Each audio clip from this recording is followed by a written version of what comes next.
Merci d'être avec nous. C'est la deuxième partie de la quotidienne du cinéma, la seule émission quotidienne entièrement consacrée au cinéma, n'en déplaise à Télérama. Élie Chassin est toujours avec nous. Et puis Yannick Dahan nous a rejoint. Bonsoir à vous. Vous allez nous parler de Boogie. Oui, tout à fait. Qui est le premier film argentin en 3D d'animation. J'ai cru que vous alliez vous arrêter là. Oui. Voilà. Ok. Non, Ok. mais tu m'as surpris, c'est pour ça. Merci, muy bien. Vous verrez un reportage sur Black Swan, film que l'on attend avec impatience, déjà vu pour nous par David Caillon, et c'était à Londres. Nous...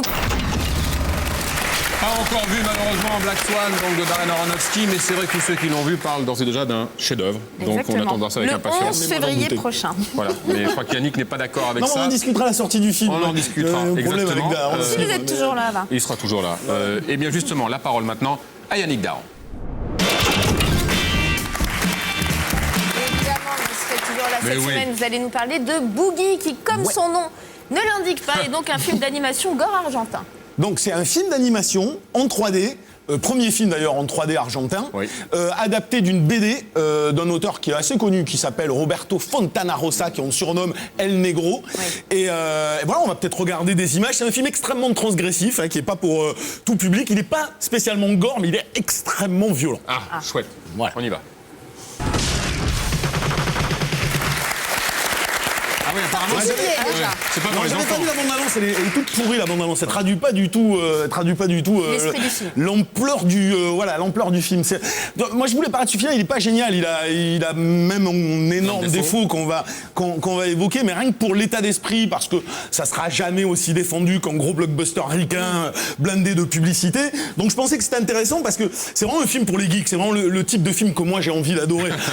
Boogie. Alors, grosso modo, Boogie, c'est un personnage, mais c'est un gros connard, on peut pas dire autrement. C'est un mec absolument détestable, il est misogyne, il est raciste, il déteste les pauvres, c'est un tueur à gages, et c'est le meilleur tueur à gages de la ville dans laquelle il officie.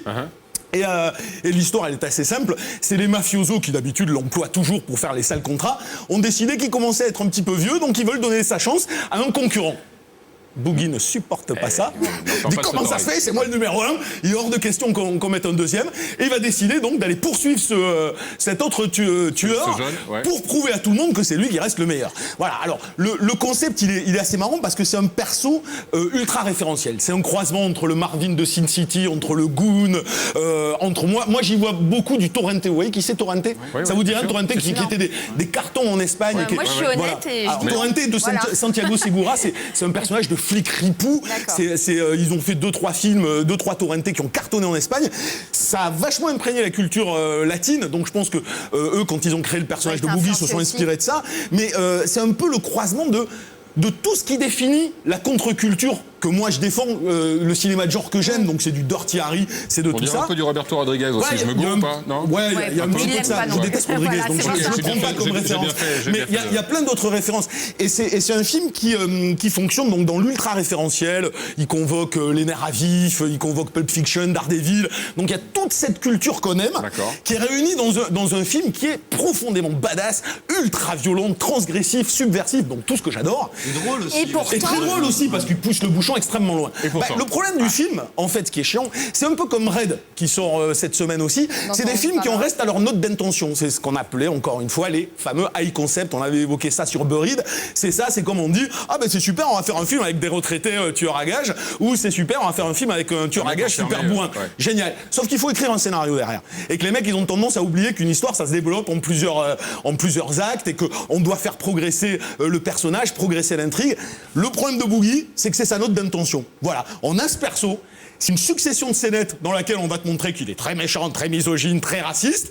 À chaque fois, il y a le même type de gag décalé, c'est-à-dire une femme va venir lui dire « Ah, mais sous cette carapace, je suis sûr que il y a un tu as un cœur. cœur. » Et puis bon, il va lui péter la gueule, ou il va la violer, et puis il va la tuer après. Non, c'est pas bien. Donc, on a ça pendant C'est mal. 1h15.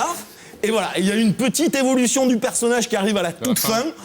Donc du coup, ça devient un petit peu laborieux parce qu'on a compris la mécanique au bout d'un quart d'heure et elle se répète, mais à voir pendant quand 1 même, heure. à voir quand même. Mais je veux le défendre parce qu'il y a des scènes monumentales. Alors vous, la vous en- scène de la fin, ouais, je dis juste, bien il y sûr. a une scène à la fin, c'est la boucherie comme j'avais rarement vu dans un film de genre. C'est-à-dire, c'est le massacre poussé dans ses ultimes retranchements. Les mecs, ils cartonnent, ils tuent 250 types en une scène, c'est monumental. Donc rien que pour quelques petits passages comme ça, il faut y aller. Moi, je pense qu'il faut les défendre. Et puis, voilà. Non, mais alors, vous en attendiez beaucoup pour un geek. J'en attendais beaucoup.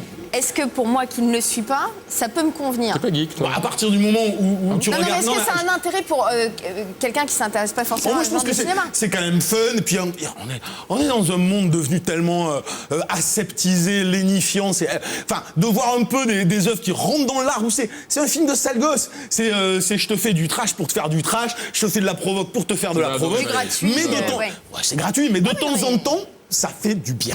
Par où ça passe. Donc voilà, pour ceux qui ont envie de sortir des trucs cucul à praline, faut aller voir Boogie. Ok. Et je vous laisse déterminer par où ça passe. C'est l'heure des comptes et c'est David Caillon qui s'y colle cette semaine. Quels sont les winners du box-office en France et aux États-Unis? Petit mouchoir et grande joie, c'est parti. Très en forme.